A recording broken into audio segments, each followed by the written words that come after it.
The difference between historians and politicians is that historians record things that they might not be able to do anything about. I'm a library clerk.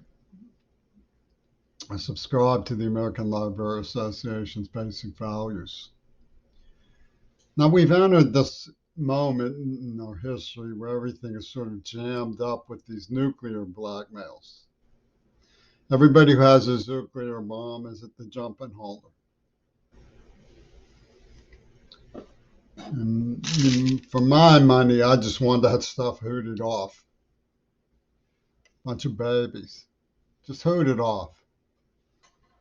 Stop with the nuclear stuff. But what it does is it creates, an ultimatum. It's like a stick up, you know. And nobody wants to go down as a politician who stuck up the world. Everybody says they have a grievance, they have a reason for who they are and what they do. Now, I happen to know that there are military belligerents all over the place. And the civilization exists to try to have legitimate processes so that they can't have their hold sway through terror. Uh, Nobody has to tell me that the West has them. I know that organized crime is a problem in America. Believe me, I know. Now, the situation with the climate crisis, as my research has shown, is that the scientists behind the Cold War theorems, who want everybody to do things their way, hypothesized that they could force people to accept the behavioral structure that was coming with AIDS and COVID by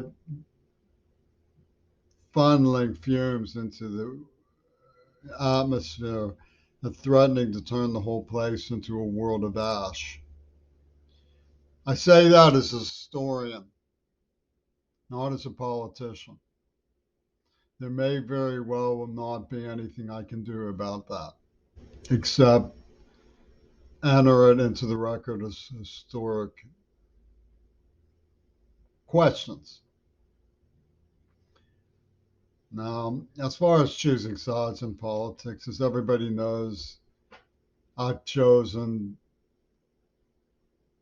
two sides. One, I'd like to understand how I was used, by who, and put a stop to that activity and get redress.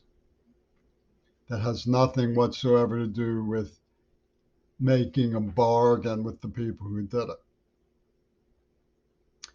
And also, I'm fundamentally interested in the climate change movement because I believe all across the board, we do have to address the problems of the health of the planet more responsibly than we have in the past. Now, I know that people are going to say, well, I'm not going to do it because you're trying to force me to do it. And that's tyranny.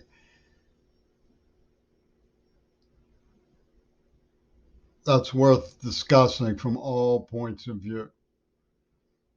It's nothing to get hysterical about. It's to sit down and discuss it from all points of view. And all these people with their nuclear buttons, oh, I don't want to talk about that, we're going to Zook, have to be put out to pasture, and more responsible entities should come in and say, look, we're not going to start zooking over petty issues of ego. What we're going to do is we're going to show that we're responsible, mature people who care about the children in the future. And we're going to discuss these issues without erasing them or superficially airbrushing them or any of that. And we're going to start showing respect for the dignity of the human race, the individuals with whom we interact. I'm somebody is a universal trait in the human race. Everybody wants to be somebody. Jesse Jackson had that right. Everybody's somebody. So let's start there and work things out as responsible, mature adults who care about the future. I think everybody is in a stalemated position between two priorities, themselves and the world around them. So, what we want to do is get a grip on the fact that that's an existential dilemma we all face. We all have to come to terms with what's going on with ourselves and what's going on with the world around us. Keep honest, keep at it, be encouraging. Let's just not have all this tactless talk.